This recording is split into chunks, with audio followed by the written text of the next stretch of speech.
இல்லை, விஜய் அவர்களை மட்டும் அவர் கூட்டணி கூப்பிடல. நாம் தமிழர்கள் கட்சியை சேர்ந்த சீமான் அவர்களுக்கும் ஓப்பன் கேட்டு தான். 2024 எலெக்ஷன்லேயே வந்து தெளிவாக சொல்லிட்டார். அவர் வந்து நம்ம உள்துறை அமைச்சர் அமித்ஷா அவர்கள் வந்து திமுகவை எதிர்க்கிற எந்த கட்சியும் நம்மளை வந்து தேசிய ஜனநாயக கூட்டணியில் இணையலான்றதை அன்னியிலேருந்து தான் சொல்லிட்டு இருக்காங்க. இது புதுசாக வந்து எங்களோட மாநில தலைவர் சொல்லலை.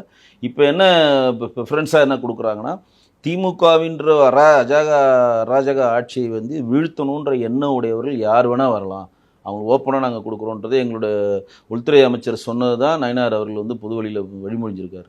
இப்பயும் சொல்கிறோம், திமுக வீழ்த்துற எந்த கட்சியாக இருந்தாலும் ஒத்த கருத்துடைய கட்சியை குறைந்தபட்ச செயல்திட்டத்தின் அடிப்படையில் நம்ம தேசிய ஜனநாயக கூட்டணியில் இணைந்து செயல்படுத்தா நம்ம வந்து வீழ்த்த முடியும் அப்படின்றத ரொம்ப கரெக்டாக ரொம்ப திடகாத்தமாக நம்புகிறாங்க. அதுதான் இப்போ தொடர்ந்து செஞ்சுட்டு இருக்காங்க. ஆனால் இந்த சீமான் விஜய் போன்ற கட்சிகள் வந்து பாஜக எதிர்ப்புமே தான் முன் வைக்கிறாங்க.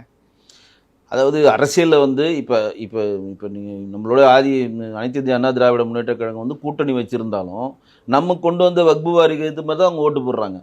இன்றைக்கி அவங்களும் நீட்டுக்கு ஏற்ற நிலைப்பாடில் தான் இருக்காங்க. அதெல்லாம் வந்து நம்ம அதனால தான் அமித்ஷா அவர்கள் தெளிவாக ஒரு விஷயத்தை குறிப்பிட்டு சொன்னார். அதாவது பாஜக ஏடிஎம்கே இணையிற அன்னைக்கு தெளிவாக ஒரு விஷயத்த சொன்னார், குறைந்தபட்சம் செயல்திட்ட அடிப்படையில் நாங்கள் வந்து கூட்டணி வச்சுப்போம் அப்படின்னு. இப்போ சீமான் அவர்களுக்கோ